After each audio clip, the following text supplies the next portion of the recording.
പുതിയൊരു വീഡിയോയിലേക്ക് എല്ലാ മാന്യ പ്രേക്ഷകർക്കും സ്വാഗതം. ഇന്ന് ഞാൻ നിങ്ങളുമായി പങ്കുവെക്കുന്നത് ഇന്ന് കഴിഞ്ഞ റോ എപ്പിസോഡിൽ നിന്ന് നമുക്ക് ലഭിച്ച കുറച്ച് സ്റ്റോറി ലൈൻ അപ്ഡേറ്റുകളാണ്. അപ്പോൾ നമുക്ക് അധികം ദീർഘിപ്പിക്കാതെ നേരെ വീഡിയോയിലോട്ട് തുടക്കാം. ഒന്നാമതായി പങ്കുവെക്കാനുള്ളത് ജഡ്ജ്മെൻറ്റ് ഡേ ടീമിൻ്റെ സ്റ്റോറി ലൈനെ സംബന്ധിച്ചാണ്. ജഡ്ജ്മെൻറ്റ് ഡേയിലെ നിലവിലെ അൺഡിസ്പ്യൂട്ടഡ് ടാഗ് ടീം ചാമ്പ്യന്മാരായ ഫിൻ ബാലർ, ഡേവിൻ പ്രീസ്റ്റ് തുടങ്ങിയവരുടെ ടൈറ്റിലിന് അടുത്ത എതിരാളി ആരായിരിക്കും എന്നുള്ളത് ഇപ്പോൾ ഉറപ്പായിട്ടുണ്ട്. DIY എന്ന് പറയുന്ന ടൊമാസോ ചാമ്പ, ജോണി ഗർഗാനോ തുടങ്ങിയവരുടെ ടീമായിരിക്കും ചാമ്പ്യൻഷിപ്പ് മാച്ചിന് വേണ്ടി അടുത്തതായി ചലഞ്ച് ചെയ്യാൻ പോകുന്നത് എന്നുള്ളത് 100% ഷുവർ ആയിരിക്കുന്നു. റോ എപ്പിസോഡിലെ ആദ്യ മത്സരത്തിൽ ജോണി ഗർഗാനോയുടെ ഒരു സഹായത്തോട് കൂടിയിട്ടാണെങ്കിൽ പോലും ടൊമാസോ ചാമ്പ ഫിൻ ബാലറിനെ തോൽപ്പിക്കുന്നതാണ് നമുക്ക് കാണാൻ സാധിച്ചത്. മത്സരത്തിൻ്റെ ഒരു സ്റ്റിപ്പുലേഷൻ എന്ന് പറയുന്നത് ടൊമാസോ ചാമ്പയ്ക്ക് വിജയിക്കാൻ സാധിച്ചാൽ അദ്ദേഹത്തിൻ്റെ ടീമിന് DIYക്ക് ഒരു ചാമ്പ്യൻഷിപ്പ് ഓപ്പർച്യൂണിറ്റി ഭാവിയിൽ ലഭിച്ചേക്കാം എന്നുള്ളതാണ്. അപ്പോൾ ടൊമാസോ ചാമ്പ വിജയിച്ചത് കൊണ്ട് തന്നെ ഈ ഒരു ടാഗ് ടീം ചാമ്പ്യൻഷിപ്പ് മത്സരം കൺഫേം ആയിട്ടുണ്ട്. പക്ഷേ അത് എന്നാണ് നടക്കാൻ പോകുന്നത് എന്നുള്ളത് ഉറപ്പായിട്ടില്ല. അടുത്ത റോ എപ്പിസോഡിൽ ഒരു ഇൻട്രസ്റ്റിംഗ് ആയിട്ടുള്ള കുറച്ച് മാച്ചുകളും ഈ ഒരു സ്റ്റോറി ലൈനോട് അനുബന്ധിച്ച് കൺഫേം ചെയ്തിട്ടുണ്ട്. അതായത് DIY എന്ന് പറയുന്ന ടീമിൻ്റെ ടൊമാസോ ചാമ്പയും ജോണി ഗർഗാനയും ജഡ്ജ്മെൻറ്റ് ഡേയിലെ തന്നെ മറ്റൊരു ചെറിയൊരു അംഗങ്ങളായ JD മക്ഡോണ, ഡൊമിനിക് മിസ്റ്റീരിയോ തുടങ്ങിയവരുടെ ടീമിനെ നേരിടുന്ന ഒരു ടാഗ് ടീം മത്സരമാണ് കൺഫേം ചെയ്തിട്ടുള്ളത്. അതുപോലെ തന്നെ ജഡ്ജ്മെൻറ്റ് ഡേയിലെ നിലവിൽ ഏറ്റവും ഇൻട്രസ്റ്റിംഗ് ഉള്ള ഒരു ഭാഗമാക്കി മാറ്റിക്കൊണ്ടിരിക്കുന്ന ആർത്രൂത്ത് ജഡ്ജ്മെൻറ്റ് ഡേയിൽ ഇല്ല, ഉണ്ട് എന്നൊക്കെ പറഞ്ഞുകൊണ്ടുള്ള ഒരു സ്റ്റോറി ലൈനിലും വലിയൊരു വഴിത്തിരിവ് നമുക്ക് ഇന്നത്തെ റോയിൽ കാണാൻ സാധിച്ചു. ആർത്രൂത്തിൻ്റെ ഒരു വീഡിയോ ഫുട്ടേജാണ് നമുക്ക് കാണാൻ സാധിച്ചത്. അതിൽ ജഡ്ജ്മെൻറ്റ് ഡേയിലെ കുറേയധികം നിമിഷങ്ങളിൽ ആർത്രൂത്തിൻ്റെ ഫോട്ടോയും കൂടി ഫോട്ടോഷോപ്പ് ചെയ്ത് എഡിറ്റ് ചെയ്തവർ ആഡ് ചെയ്ത് ആ ഒരു വീഡിയോ പാക്കേജ് നല്ല രീതിയിൽ അവർ പ്രൊഡ്യൂസ് ചെയ്തിട്ടുണ്ട്. അത് വളരെ എൻ്റർടൈനിങ് ആയിട്ടുള്ള ഒരു ഭാഗം തന്നെയായിരുന്നു. കൂടാതെ ഇന്ന് നടന്ന റോ എപ്പിസോഡിൽ ദി മിസ് വേഴ്സസ് JD മക്ഡോണ തമ്മിലുള്ള ഒരു മത്സരം ഉണ്ടായിരുന്നു. ആ ഒരു സിംഗിൾസ് മത്സരത്തിലും ആർത്രൂത്തിൻ്റെ ഒരു ഇൻവോൾവ്മെൻറ്റ് നമുക്ക് കാണാൻ സാധിച്ചു. ആർത്രൂത്ത് ചെറിയ രീതിയിൽ ഡിസ്ട്രാക്ഷൻ ഉണ്ടാക്കിയത് തന്നെയാണ് JD മക്ഡോണ പരാജയപ്പെടാനുള്ള കാരണം. അതുകൊണ്ട് തന്നെ അടുത്ത റോ എപ്പിസോഡിലേക്ക് ഇതിനെ തുടർന്നുള്ള ഒരു ടാഗ് ടീം മത്സരവും കൺഫേം ചെയ്തിട്ടുണ്ട്. മിസും ആർത്രൂത്തും ടീമായിക്കൊണ്ട് ഓസം ട്രൂത്ത് എന്ന് പറയുന്ന അവരുടെ ആ ഒരു ടീം ഒരിക്കൽ കൂടി റിങ്ങിലേക്ക് ഇറങ്ങുന്നു. അവരുടെ എതിരാളിയായി വരുന്നത് അൺഡിസ്പ്യൂട്ടഡ് ടാഗ് ടീം ചാമ്പ്യന്മാരായ ഡേവിൻ പ്രീസ്റ്റും ഫിൻ ബാലറുമാണ്. അപ്പോൾ ഇതൊരു നോൺ ടൈറ്റിൽ മത്സരമാണ്, ഒരു ടാഗ് ടീം ചാമ്പ്യൻഷിപ്പ് മത്സരമല്ല. അപ്പോൾ ഇതൊക്കെയാണ് ജഡ്ജ്മെൻറ്റ് ഡേയിലെ ഒരു റോ എപ്പിസോഡിലെ ഇൻട്രസ്റ്റിംഗ് സ്റ്റോറി എന്ന് പറയുന്നത്. കൂടാതെ റിയ റിപ്ലിയുടെ ഒരു സെഗ്മെൻറ്റ് നമുക്ക് റോയിൽ കാണാൻ സാധിച്ചു. നയ ജാക്സ് വന്ന് താൻ വുമൻസിൻ്റെ റോയൽ റംബിളിൽ വിജയിക്കുന്നതിൻ്റെ സാധ്യതകൾ പറയുന്നുണ്ട്. കൂടാതെ നയ ജാക്സ് റിയ റിപ്ലിയെ ചലഞ്ച് ചെയ്യുന്നതിനെ സംബന്ധിച്ച് സംസാരിക്കാൻ തുടങ്ങുന്ന ഒരു സമയത്ത് റിയയുടെ ഒരു വരവാണ് നമുക്ക് കാണാൻ സാധിക്കുന്നത്.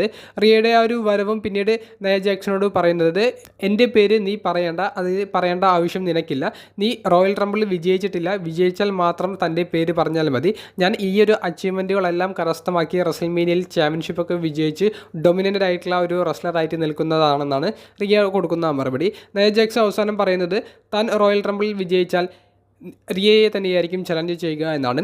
എന്തായാലും നയ ജാക്സ് റോയൽ റംബിൾ വിജയിക്കാനുള്ള സാധ്യത ഇല്ല. പക്ഷേ ഈ റോയൽ റംബിൾ കഴിഞ്ഞ് പിന്നീട് വരുന്ന എലിമിനേഷൻ ചേംബർ എന്ന് പറയുന്ന ആ ഒരു ഇൻ്റർനാഷണൽ പ്രീമിയം ലൈവ് ഇവൻറ്റ് അത് റിയ റിപ്ലിയുടെ രാജ്യമായ ഓസ്ട്രേലിയയിൽ വെച്ചിട്ടാണ് നടക്കുന്നത്. മിക്കവാറും റിയ റിപ്ലി വേഴ്സസ് നയ ജാക്സ് തമ്മിലുള്ള വുമൻസിൻ്റെ വേൾഡ് ടൈറ്റിൽ മത്സരം ആ ഒരു പ്രീമിയം ലൈവ് ഇവൻറ്റിൽ നടക്കാൻ സാധ്യതയുണ്ട്. മിക്കവാറും അതിൻ്റെ ഒരു സ്റ്റോറി ബിൽഡ് ചെയ്യാൻ വേണ്ടിയിട്ടായിരിക്കും ഇവർ തമ്മിലുള്ള ഒരു face to face segment Royal റംബിളുമായി ബന്ധപ്പെടുത്തിക്കൊണ്ട് ഇന്നത്തെ റോ എപ്പിസോഡിൽ കാണിച്ചത് എന്നാണ് എനിക്ക് തോന്നുന്നത്. ഇതൊക്കെയാണ് ജഡ്ജ്മെൻറ്റ് ഡേയെ സംബന്ധിച്ച് പങ്കുവെക്കാനുള്ളത്. മറ്റൊരു അപ്ഡേറ്റ് പങ്കുവെക്കാൻ ഇമ്പീരിയം ഫാക്ഷനിലെ ലുഡ്വിഗ് കൈസറിനെ സംബന്ധിച്ചാണ്. ലുഡ്വിഗ് കൈസറിന് ഇൻഡിവിജ്വലായി നല്ല രീതിയിൽ പ്രാധാന്യം കൊടുക്കുന്നതായിട്ടാണ് കുറച്ച് റോ എപ്പിസോഡുകളായി നമുക്ക് കാണാൻ സാധിക്കുന്നത്. കാരണം ജർമ്മനിയിൽ വെച്ചിട്ട് ഒരു premium live event already WWE confirm ചെയ്തിട്ടുണ്ട്. ലുഡ്വിഗ് കൈസർ ജർമ്മനിയിൽ നിന്നുള്ള ഒരു റെസ്ലറാണ്. അതുകൊണ്ട് തന്നെ ആ ഒരു പ്രീമിയം ലൈവ് ഇവൻറ്റ് എത്തുന്നതിന് മുൻപ് തന്നെ ഒരു എസ്റ്റാബ്ലിഷ്ഡ് ഇൻഡിവിജ്വൽ സ്റ്റാറാക്കി കൈസറിനെ മാറ്റാനാണ് നിലവിൽ ക്രിയേറ്റീവ് ടീം പ്ലാൻ ചെയ്തിട്ടുള്ളത്. അതുകൊണ്ടാണ് കോഫി കിങ്സ്റ്റനെതിരെ ഒരു ഡബിൾ കൗണ്ട് ഔട്ട് ആയിട്ട് പോലും കോഫി കിങ്സ്റ്റനെ ബ്രൂട്ടലായി ആക്രമിക്കുന്ന കൈസറിനെ തന്നെ മറ്റൊരു ക്യാരക്ടർ നമുക്ക് കാണാൻ സാധിച്ചത്. അതിനുശേഷമുള്ള ആ ഒരു ബാക്ക് സ്റ്റേജ് ഇൻ്റർവ്യൂവിലും കൈസർ വളരെ രൂക്ഷമായി പ്രതികരിക്കുന്നത് നമുക്ക് കാണാൻ സാധിച്ചു. അപ്പോൾ കൈസർ മൃദുലനായി ഇമ്പീരിയത്തിൽ ഗുന്തർ പറയുന്നതെല്ലാം കേട്ട് നിൽക്കുന്ന ഒരു അംഗം എന്നുള്ള ഒരു രീതിയിൽ മാത്രമാണ് നമുക്ക് കാണാൻ സാധിച്ചിരുന്നത്. അതിൽ നിന്ന് വ്യത്യസ്തനായിട്ടുള്ള ഒരു കൈസറിനെ നമുക്ക് ഇന്ന് കാണാൻ സാധിച്ചു. അപ്പോൾ കൈസറിന് ഇൻഡിവിജ്വലായി നല്ലൊരു പ്രാധാന്യം കൊടുക്കുന്നത് അത് ഈ ഒരു പ്രീമിയം ലൈവ് ഇവൻറ്റ് ജർമ്മനിയിൽ വരുന്നതിന് മുൻപ് ആ ഒരു താരത്തെ എസ്റ്റാബ്ലിഷ് ചെയ്ത് മാറ്റുക എന്നുള്ളൊരു ഉദ്ദേശത്തോടു കൂടിയിട്ടാണ്. അടുത്ത റോ എപ്പിസോഡിലേക്ക് നിലവിലെ ഇന്റർ കോണ്ടിനെന്റൽ ചാമ്പ്യനായ ഗന്ധറിൻ്റെ തിരിച്ചുവരവ് കൺഫേം ചെയ്തിട്ടുണ്ട്. ഒരു സെഗ്മെൻ്റ് ആയിരിക്കും മിക്കവാറും നടക്കാൻ പോകുന്നത്. ഗന്ധർ ചിലപ്പോൾ മിക്കവാറും മെൻസ് റോയൽ റംബിളിലേക്കുള്ള ഒരു എൻട്രി പ്രഖ്യാപിക്കുന്നതും ചിലപ്പോൾ അദ്ദേഹത്തിൻ്റെ അടുത്ത പ്ലാനുകൾ എന്തായിരിക്കും എന്നുള്ളത് പ്രഖ്യാപിക്കുന്നതുമായിരിക്കും റോയിൽ കാണാൻ സാധിക്കുക. ഒരു പുതിയ ചലഞ്ചർ ഗന്ധറിന് റോയിൽ വരാൻ സാധ്യത കുറവാണ്. ഇന്ന് നടന്ന റോ എപ്പിസോഡിലെ വുമൻസ് ടാഗ് ടീം ചാമ്പ്യൻഷിപ്പ് മത്സരത്തിൽ നിലവിലെ ടാഗ് ടീം ചാമ്പ്യന്മാരായ കാൻഡാന ചാൻസ്, കെയ്ഡൻ കാർട്ടൺ തുടങ്ങിയവരുടെ team Chelsea Green, Piper Niven തുടങ്ങിയവരെ പരാജയപ്പെടുത്തുന്നത് നമുക്ക് കാണാൻ സാധിച്ചു. അപ്പോൾ നിലവിലെ ടാഗ് ടീം ചാമ്പ്യന്മാർക്ക് ഇനി അടുത്തതായി വുമൻസിൻ്റെ ടാഗ് ടീം ഡിവിഷനിൽ നിന്ന് പുതിയ ചലഞ്ചേഴ്സ് വരാനാണ് സാധ്യത. ചെൽസി ഗ്രീന് ഇനിയൊരു റീമാച്ച് ചാമ്പ്യൻഷിപ്പിന് വേണ്ടി കിട്ടില്ല എന്നുള്ളത് ഉറപ്പാണ്. മറ്റൊരു അപ്ഡേറ്റ് മെയിൻ ഈവൻറ്റിലെ സ്ട്രീറ്റ് ഫൈറ്റ് മത്സരത്തെ സംബന്ധിച്ചാണ്. ഇതിന് മുൻപത്തെ റോ എപ്പിസോഡിൽ ഒരു നോർമൽ മത്സരം ഇരു താരങ്ങളും തമ്മിൽ ഏറ്റുമുട്ടിയത് കൊണ്ട് തന്നെ പിന്നെയും ഒരു നോർമൽ മത്സരത്തിന് ആരാധകർക്ക് താല്പര്യമില്ല എന്നുള്ളത് കൊണ്ടാണ് ഒരു ബാക്ക് സ്റ്റേജ് ബ്രൗളിലൂടെ ഇതൊരു സ്ട്രീറ്റ് ഫൈറ്റ് മത്സരമാക്കി മാറ്റിയത്. മത്സരത്തിൽ രണ്ട് റെസ്ലേഴ്സിന് തുല്യമായിട്ടുള്ള പ്രാധാന്യം കൊടുത്തിട്ടുണ്ട്. 2 തവണ ടേബിൾ ബ്രേക്ക് ചെയ്യുന്ന ഒരു മൊമെൻറ്റ് നമുക്ക് കാണാൻ സാധിച്ചു. കെൻഡോ സ്റ്റിക്ക് ചെയറൊക്കെ ഉപയോഗിക്കുന്നതായി നമുക്ക് കാണാൻ സാധിച്ചു. ടൈം കീപ്പർ ഏരിയയിലെ ഒരു ക്രൂവിന് നേരെ മിസ്റ്റ് ഉപയോഗിക്കുന്ന ഷിൻസ്കെ നാക്കമോറയുടെ ഭാഗം നമുക്ക് കാണാൻ സാധിച്ചു. കോടിക്ക് നേരെയാണ് ഉപയോഗിക്കുന്നത് എന്നുണ്ടെങ്കിലും കോടി ഒഴിഞ്ഞു മാറുന്നത് ടൈം കീപ്പർ ഏരിയയിലെ ആ ഒരു ക്രൂവിൻ്റെ മേലാണ് പതിക്കുന്നത്. അത് കോഡി റോഡ്സിൻ്റെ കസിനാണെന്നുള്ളത് വെബ്സൈറ്റിലെ ചില ജേർണലിസ്റ്റുകൾ കൺഫേം ചെയ്തിട്ടുണ്ട്. അതുപോലെ തന്നെ ബ്രാൻഡി റോഡ്സ്, കോഡി റോഡ്സിൻ്റെ ഭാര്യയും കൺഫേം ചെയ്തിട്ടുണ്ട്. അപ്പോൾ കോഡി റോഡ്സിന് അല്ലെങ്കിൽ കോഡി റോഡ്സിൻ്റെ കസിന് ഈ ഒരു മിസ്റ്റ് ഏൽക്കട്ടെ എന്നുള്ള ഷിൻസ്കെ നാക്കമോറയുടെ തന്ത്രം അവിടെ വിജയിക്കുന്നതായിട്ടാണ് നമുക്ക് കാണാൻ സാധിച്ചത്. ഷിൻസ്കെ നാക്കമോറയെ പരാജയപ്പെടുത്തിക്കൊണ്ട് കോഡി റോഡ്സ് വിജയിച്ച ഈ ഒരു സ്ട്രീറ്റ് ഫൈറ്റ് മത്സരത്തിന് ശേഷം നമുക്ക് പങ്കുവെക്കാൻ സാധിക്കുന്നത് ഇനി ഈ 2 റെസ്ലേഴ്സ് തമ്മിലുള്ള ഒരു ഫ്യൂഡിന് സാധ്യത ഇല്ല എന്നുള്ളതാണ്. കോഡി റോഡ്സ് റോയൽ റംബിളുമായി ബന്ധപ്പെട്ട് അദ്ദേഹത്തിൻ്റെ റെസ്ൽമേനിയയിലെ ഒരു പാതയിലേക്കായിരിക്കും ഇനി കടക്കാൻ പോകുന്നത്. മറ്റൊരു അപ്ഡേറ്റ് അടുത്ത റോ എപ്പിസോഡിലേക്ക് നിലവിലെ വേൾഡ് ഹെവി വെയ്റ്റ് ചാമ്പ്യനായ സെത്ത് റോളിൻസും ജിന്ദർ മഹാളും തമ്മിലുള്ള ഒരു ചാമ്പ്യൻഷിപ്പ് മത്സരം കൺഫേം ചെയ്തിട്ടുണ്ട്. അതിനെ സംബന്ധിച്ചാണ് ജിന്ദർ മഹാൾ റോയൽ റംബിളിൽ സെത്തിനെ നേരിടും എന്നുള്ളതാണ് മുൻപത്തെ ഒരു വീഡിയോയിൽ ഞാൻ പങ്കുവച്ചത്. പക്ഷേ അടുത്ത റോ എപ്പിസോഡിലേക്കാണ് WWE ഇത് കൺഫേം ചെയ്തിട്ടുള്ളത്. ഇതൊരു മത്സരമായിട്ട് നടക്കുമ്പോൾ അതിനു മുൻപ് ജിന്ദർ മഹാൾ സെത്തിനെ ആക്രമിച്ചുകൊണ്ട് ഈ ഒരു മത്സരം റോയൽ റംബിളിലേക്ക് നീട്ടി വെക്കുമോ എന്നൊന്നും നമുക്ക് അറിയില്ല. നമ്മൾ നോക്കാൻ പോകുന്നത് ഈ ഒരു മത്സരത്തിലെ പ്രൊഡിക്ഷനെ സംബന്ധിച്ചാണ്. സെത്ത് ടൈറ്റിൽ റിട്ടേൺ ചെയ്യും എന്നുള്ളത് 100% ഷുവറാണ്. പല കൂട്ടുകാരും ചോദിക്കുന്നുണ്ട്, ജിന്ദർ മഹാൾ കനേഡിയൻ ഒരു സിറ്റിസൺ അല്ലേ, എന്തിനാണ് ഇന്ത്യൻ റെസ്ലർ ആണെന്ന് പറയുന്നത്.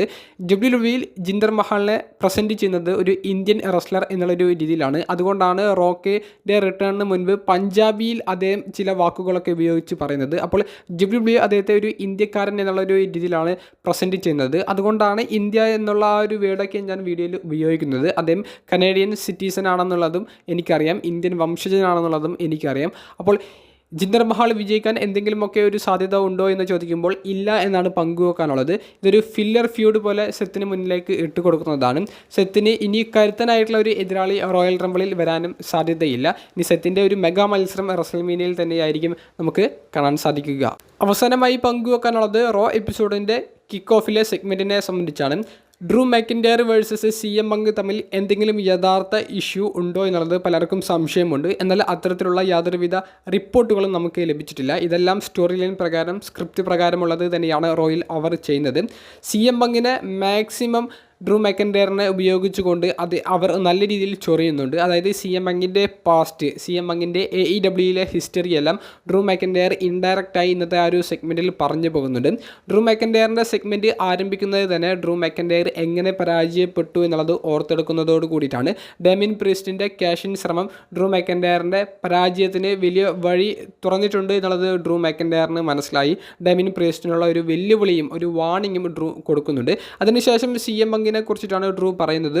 9 വർഷങ്ങൾക്ക് ശേഷം താനും ഇതുപോലെ കമ്പനിയിലേക്ക് തിരികെ വന്നാൽ തനിക്കും ഇത്തരത്തിലുള്ള ഒരു ഹീറോയ്ക്ക് പരിവേഷം കിട്ടുമോ എന്നുള്ളത് താനും ശ്രമിച്ചു നോക്കാൻ പോകുകയാണെന്നാണ് ഡ്രൂ പറയുന്നത്. അവിടേക്കാണ് CM പങ്ക് വരുന്നത്. CM വന്നിട്ട് പറയുന്നത് തൻ്റെ പേര് മെൻഷൻ ചെയ്യേണ്ട ആവശ്യം നിലവിൽ ഇല്ല. അതിനുശേഷം CM പങ്കിനെ കുറിച്ച് ഡ്രൂ മാക്കിൻറ്റയർ പറയുന്നത് CM പങ്ക് 1 മാസമെങ്കിലും WWEയിൽ തുടർന്നല്ലോ, അത് തന്നെ വലിയൊരു കാര്യമായിട്ട് താൻ കരുതുന്നുണ്ട്.